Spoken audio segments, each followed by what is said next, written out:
Not even nightfall, on the weekend, where so many families in tourists go. A guy's overdosing from fentanyl on a park bench. In the middle of families around, they administer Narcan and saved his life.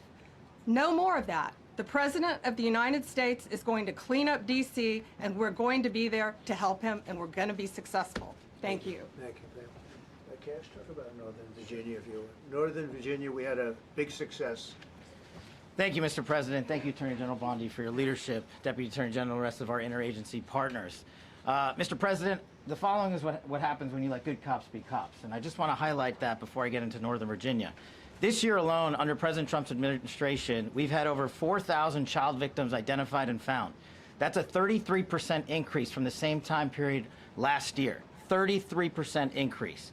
We've had a seizure of 1,500 kilograms of fentanyl up to this date. That is a 25% increase since the same time period last year. And just to put it in perspective, 1,500 kilograms of fentanyl is enough to kill 115 million Americans. 115 million Americans. Cops are getting after it. The FBI has arrested 19,000 people this year alone.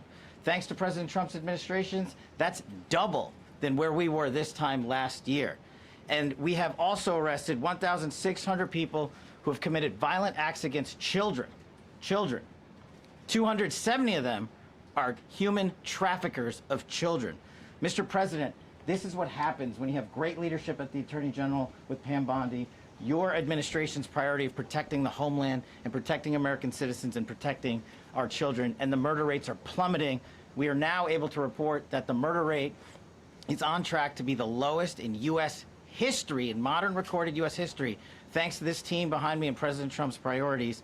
And how do we do it? And what are we going to bring to D.C.? What we did in Northern Virginia, thanks to Terry Cole and Governor Youngkin and the team, we stood up a task force out in my Northern Virginia field office, and we said, let's let good cops be cops, let's get them the intelligence and what they need, and let's get the red tape out of their way, and let's get DOJ partnered up with us to bring great prosecutions, and that's exactly what we did. In 1 month, we arrested 545 violent felons.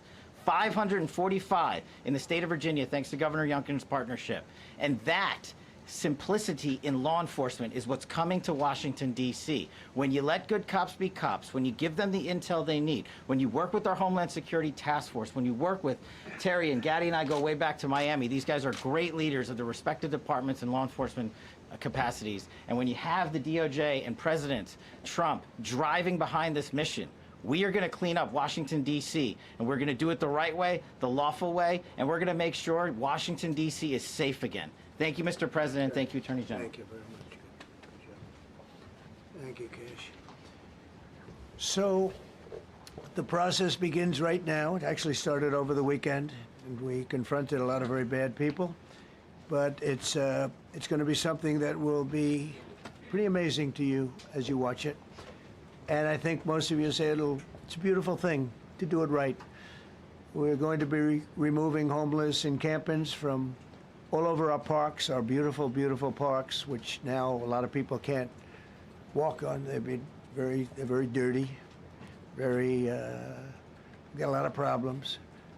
But we've already started that. We're moving the encampments away, trying to take care of people. Some of those people, we don't know how they even got there. Some of those people are from different countries, different parts of the world. Nobody knows who they are. They have no idea, but they're there.